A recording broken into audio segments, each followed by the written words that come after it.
O plenário da Câmara dos Deputados aprovou, no dia 17 de junho, uma medida provisória que altera regras trabalhistas durante a pandemia do Covid-19.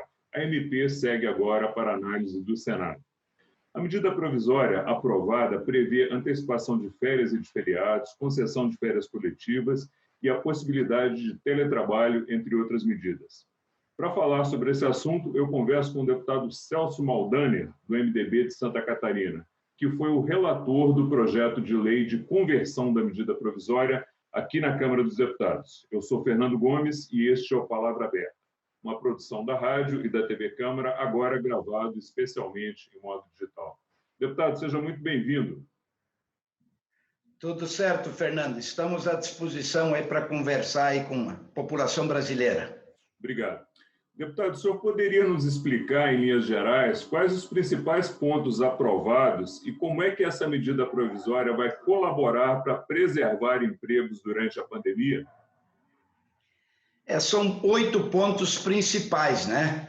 Iniciando pelo teletrabalho, aliás, estamos aí, né?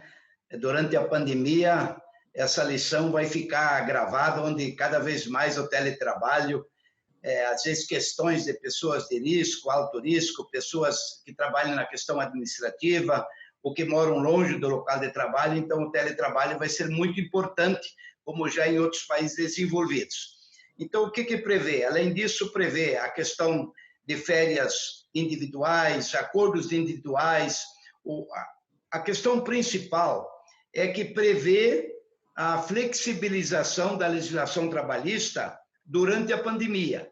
Quer dizer, nós procuramos focar dentro da medida provisória 927, como ela veio, não colocando matérias estranhas. No início tinha bastante polêmica, nós íamos recuperar alguma matéria da 905, que foi revogada no Senado, não foi votado, então a gente tirou tudo fora. O que era matéria estranha não entrou nada. Então ficamos especificamente dentro da 927, onde prevê a questão do teletrabalho, a questão de acordos individuais, né? Vai beneficiar milhares e milhares de empreendedores, tanto pequeno como médio como grande, com menos burocracia. Então, foi a medida provisória, eu diria que teve mais dificuldade até de votar, né? Porque ela teve 16 votos nominais, apesar que nós fizemos videoconferência com todos os setores da sociedade que empregam gente, com a Anfávia, com a CNI, com a Confederação Nacional da Indústria, com todos os setores, com as centrais sindicais, com os sindicatos que representam os trabalhadores, com o FEComércio. A gente conversou com todo. Só que essa medida provisória, ela tem validade durante a pandemia, durante a calamidade pública. Qual é o objetivo dela principal? Tomar medidas para evitar demissões, né? Esse é o objetivo, evitar demissões e manter a renda. Então, a gente teve muita dificuldade, porque a oposição criticou muito que vão baixar o salário, vão tirar direitos trabalhistas. Não, medida provisória nem pode tirar direito trabalhista. Então, a gente se ateve só dentro do objetivo dela, que é durante a pandemia. Certo. O senhor falou agora, teve alguns pontos bem polêmicos, né? Por exemplo, o item que determina que os empregados agora eles vão poder firmar acordos sem a participação dos sindicatos. A oposição alega que essa medida, em teoria, ela dá mais flexibilidade, mas que, na prática, seria colocar a parte mais fraca, o empregado, em uma situação de vulnerabilidade em relação ao empregador, que tem o poder de demiti-lo caso ele não concorde com a proposta. O que o senhor acha dessa colocação aí da oposição? O objetivo dela é manter os empregos, né, e manter a renda. Esse é o objetivo dela. Então, nós temos que acreditar, porque essa medida provisória, ela veio trazer segurança jurídica para outras medidas provisórias que já foram votadas e estão em andamento. Por exemplo, a 936, que mexeu na questão de trabalhar menos, ganhar menos. Essa aqui apenas veio para dar segurança jurídica. Por exemplo, o teletrabalho pode ser mudado de um regime presencial para o trabalho remoto, né? Trabalho à distância. A questão também das férias coletivas, mas sempre tem que ser comunicado 48 horas antes. A questão do banco de horas que você vai poder compensar, né? Então, você tem um prazo até 18 meses. Então, claro, se tu falar com os sindicatos, com as centrais sindicais, o acordo coletivo dá a impressão que é mais democrático, né? Mas nós temos que confiar nesse momento de calamidade pública, no momento de pandemia. O que mais gera emprego no país é as pequenas empresas. Às vezes, um pequeno comércio tem 6, 7 funcionários, né? Então, depende de acordo coletivo, de sindicato, essa burocracia atrapalha muito. Então, vai facilitar agora os acordos individuais.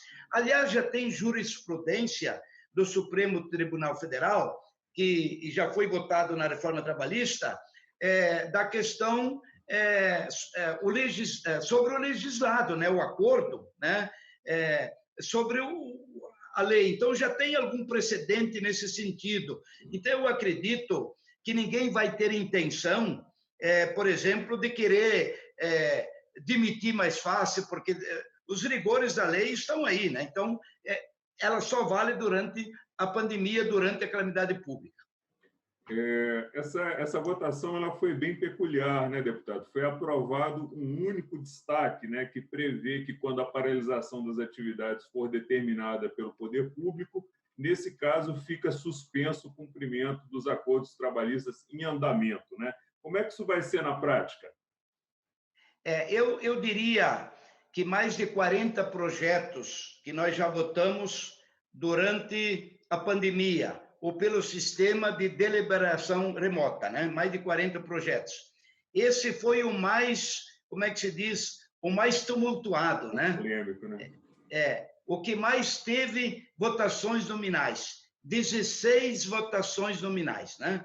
Agora ficou bem claro que os votos existem para fazer as reformas que o Brasil precisa, né? Ficou bem claro na votação, que praticamente todas as votações ultrapassaram os 300 votos, né?